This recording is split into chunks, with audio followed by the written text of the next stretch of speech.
Hello and welcome to this tutorial.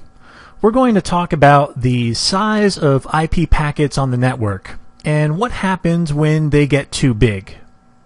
So this is a tutorial on the maximum transmission unit, otherwise just referred to as MTU.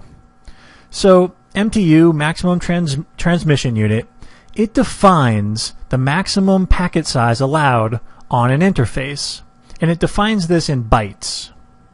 Now this value is configurable. You can change it if you want, and it'll usually default to a certain size if you don't touch it. So for example, with Ethernet, the default MTU is 1500 bytes. But keep in mind, this is the size of the payload, or the data portion of the Ethernet frame. It doesn't count the Ethernet header or the frame check sequence. So if we were to look at an Ethernet frame, you have your header, you have the FCS. This part here, that's our data portion, our payload, and that's what the MTU defines, how big this area, your actual data, can be. So which is better, bigger packets or smaller packets? Well, generally speaking, larger packets can be a lot more efficient than using smaller packets. With larger packets, you're basically transmitting more data, but you're incurring the same overhead cost. You're having the same Ethernet headers and the frame check sequence as you would with a smaller packet. That cost remains the same. So if you can squeeze more data in there, you're actually getting ahead, considering what you have to pay in order to get that data moving. Also, you're processing fewer packets when you are transmitting with larger packets. So there's less load on the systems involved. However, when you are using very large packets, they take longer to transmit than a smaller packet would. And so this could cause delay on some of your circuits for the packets behind these large ones because they're just a little bit slower because there's that much more data to put on the line. That's not quite the case with smaller packets. Also, when it comes to errors, if a very large packet arrives with errors and it gets discarded and it has to be resent, you're resending that entire big chunk of data. Whereas with smaller packets, if one packet shows up with errors, you only have to retransmit that one smaller packet. A lot less information gets destroyed. So basically, you have a lot more eggs in one basket with larger packets, and there are some trade-offs, some goods and some bads, but generally speaking, using larger packet sizes is better in terms of network performance and efficiency. Well, let's say we are using very large packets. And let's look at that in terms of MTU and see what happens. Basically, when a packet is too big to fit on an interface, something called fragmentation occurs.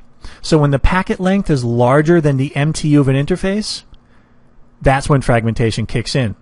Now, if fragmentation doesn't kick in, usually a different scenario happens, and that's where the router discards the packet because it's too big, and it sends an ICMP message back to the host, which basically says, I dropped your packet because of an MTU violation.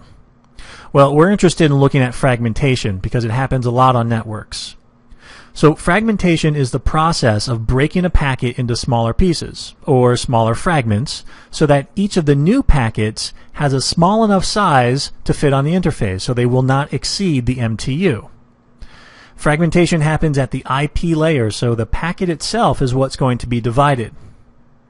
So let's take a look at an example of this. Here our host is going to source a packet, and the MTU between this PC and router A is 1500 bytes, which is good because our packet has a size of 1500 bytes. Router A receives it and realizes it needs to route it over to router B. However, the link between A and B is only 1200 in terms of MTU, 1200 bytes. This is where fragmentation would happen. Router A would take our original packet and divide it into two equal size packets. So now we have two 750 byte packets, and it would then go ahead and route each of those over to router B. Router B would receive these and then finally route them on to our destination. Now, because these were fragmented and divided up, somebody has to put them back together, and that's usually the responsibility of the destination. If you're asking yourself, well, how does the destination know how to put these back together?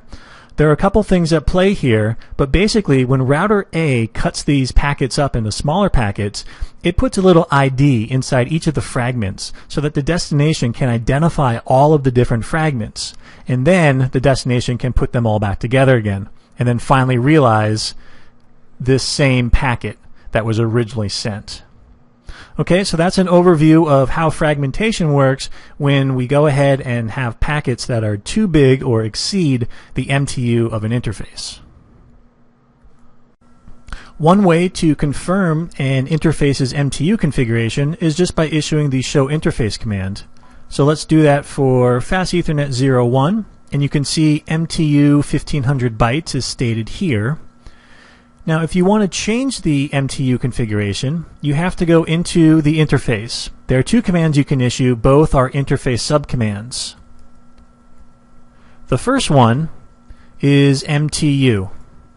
And here you could go ahead and change the MTU size for all layer 3 protocols on this interface if you wanted to.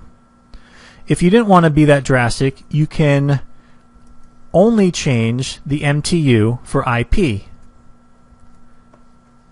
So those are two options if you want to go ahead and change MTU.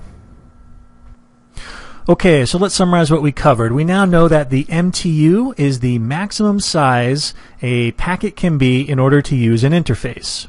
And we talked a little bit about how larger packets on a network are often more efficient. Now, when a packet size is bigger than the MTU of an interface, fragmentation occurs, and that is simply the process where the router will go ahead and divide that original packet into smaller sizes so that each of the new packets will not exceed the MTU of the interface.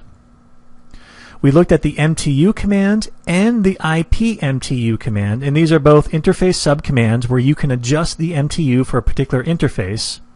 And then finally, if you ever want to confirm an interface's MTU configurations, one of the ways to do that is just by issuing the show interface command.